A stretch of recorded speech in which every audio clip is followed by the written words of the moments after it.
আমাদের পাশে community clinic, কিন্তু জানি যে ওই জায়গাটা হাসপাতাল আছে, কিন্তু ওইখানে কি হয়, কি দেয়, কিংবা আমরা কি পাবো, এগুলো কিন্তু আমরা জানি না।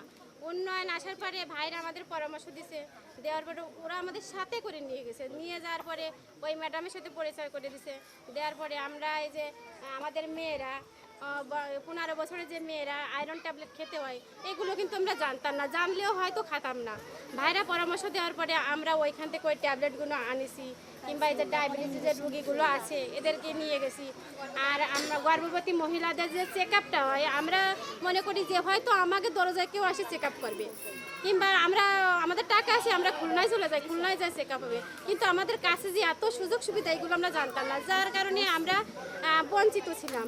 ভাইরা আসার পরে আমাদের ওইখানে নিয়ে গেছে, চেক আপ হয়, তারপরে অসুস্থ মাদের নিয়ে যায়, বাচ্চাদের ওজন ঠিক আছে কিনা এগুলো, তারপরে আপনার ওই যে কৃমিনাশক ট্যাবলেট দিয়েছে, এখন খাইছি আর 5 বছর পরেও খাতে পারি, এরকম ছিল আমাদের, কিন্তু আমরা জানতাম না যে বছরে 2 বার খাওয়া লাগে।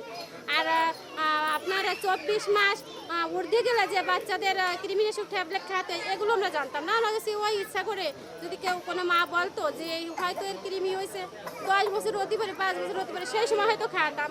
কিন্তু উন্নয়ন আসার পরে এরা আমাদের সচেতন করে তুলেছে, বা ওদের সাথে শিখাইছে যে এরা আসলে এইগুলো খালে তোমরা ভালো থাকবা, বাচ্চারা ভালো থাকবে।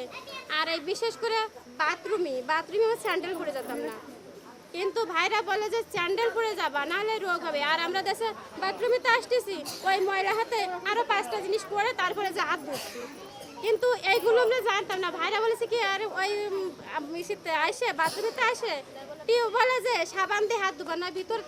তারপরে যেরকম আমার মা অসুস্থ ছিল, আমার মাসে 2000 থেকে 2500 টাকা খরচ হতো। আর হচ্ছে ভোগান্তি হতো, যেমন আমি এমন দিন আছে আমার না খেয়েও মার পাশে বসে আছি, রাত্রে বসে আছি, কারণ মা তো অসুস্থ, আমি তো জানি না কিভাবে কি করব।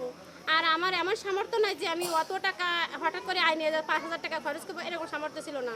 তখন ভাইরা নিয়ে ওইখানে যোগাযোগ করেছে, করার পরে আমরা ওইখানে গিয়েছি, যার পরে মারে সাধারণ ট্রিটমেন্ট দিয়েছে, ওষুধ দিয়েছে। আর বলতেছি কি যে ওই উপজেলা হাসপাতাল আছে কাকিমা, তোমার একটা রিসিপ্ট দিচ্ছি, ওই রিসিপ্ট নিয়ে ওইখানে যাবা। সুমন ভাই আমাদের সাথে এমনভাবে যোগাযোগ করে দিছে যে ওই জায়গায় ম্যাডাম আছে, ওই ম্যাডাম মাঝে মাঝে আমাদের এখানে আসে, ফোন করে দিছে এরকম আমাদের এখান থেকে একটা রুগী যাচ্ছে, আপনি ওটা দেখেন। ওই ম্যাডাম দোতলাতে নিচের তলায় এসে বসে আছে যে এরকম আমার একটা রুগী আসবে, ও চেনে না, ওরা সব কিছু করে দেবো। আমি গেছি খালি মারে ওরা হাতে ছেড়ে দিছি, দেওয়ার পরে সব কিছু করেছে, করার পরে সেই ওষুধ দিছে, 1 মাসের ওষুধ, যা এখন আমার 1 টাকাও খরচ হয় না। আমার মারেই 1 বছর ধরে দেখাচ্ছি, এবং কি আমার দেখা দেখে আমার আশেপাশে যত ডায়াবেটিসের রোগী আছে সব আমি নিয়ে গেছি।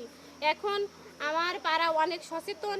আর বলতে পারেন যে ওষুধের যে টাকা ওইটার কি লাগতেছে না, ওইটা দেখছে সংসারের অন্য কাজে লাগাতে পারতেছে। এর জন্য ভাইদের আমাকে অনেক অনেক ধন্যবাদ, যার কারণ আমরা এগুলো চিনতাম না। ম্যাডাম ওষুধটা কি ফ্রি দিচ্ছে? হ্যাঁ, ওষুধটা ফ্রি দিচ্ছে, ডায়াবেটিস মাপতেছে। আমরা তো এখানে সামান্য সিরিঞ্জ নিয়ে ডায়াবেটিস, ওখানে রক্ত নিয়ে ডায়াবেটিস মাপে। আর ওইখানে যে ডাক্তার আছে ওনারাও সুন্দর পরামর্শ দেয়, একটা বই করা আছে, বইটা দিয়ে দেয়, বলে যে আপু মারে এরকম খাবার টাবার লেখা আছে যে এই খাবার খাওয়াবে না, এইগুলো সব কিছু লেখা আছে, বলে যে মারে এইগুলো খাওয়াবে না আর এইভাবে ওষুধ খাওয়াবা। যার কারণে আমার 1 মাসের এমন সময় আছে আমার ওষুধ 1 মাসের ঊর্ধ্বে যায়।